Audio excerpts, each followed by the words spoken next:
نحمده ونستعينه ونستغفره ونعوذ بالله من شرور أنفسنا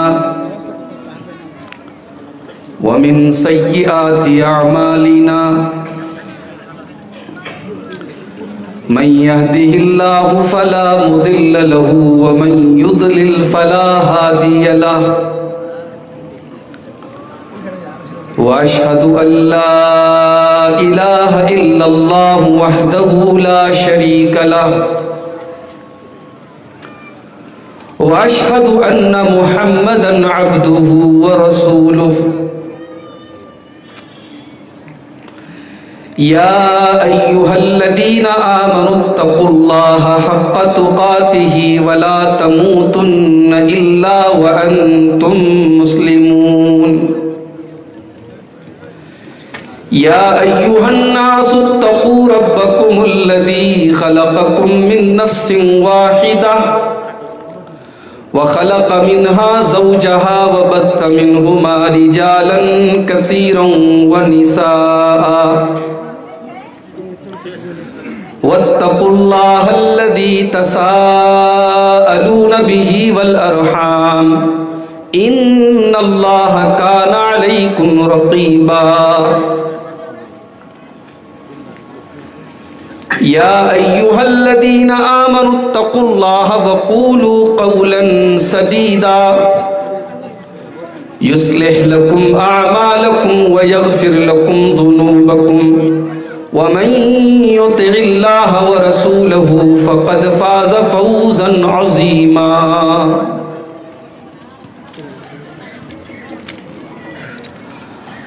أما بعد فإن خير الحديث كتاب الله وخير الهدي هدي محمد صلى الله عليه وسلم وشر الأمور محدثاتها وكل محدثة بدعة وكل بدعة ضلالة وكل ضلالة في النار أعوذ بالله من الشيطان الرجيم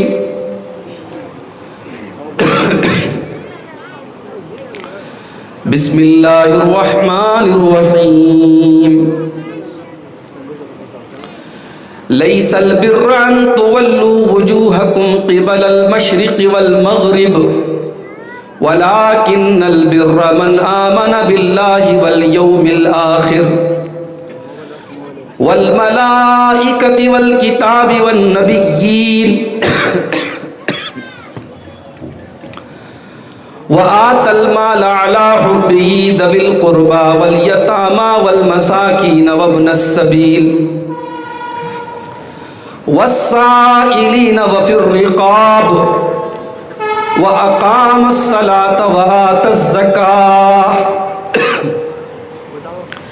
والموفون بعهدهم إذا عاهدوا والصابرين في البأساء والضراء وحين البأس أولئك الذين صدقوا وأولئك هم المتقون.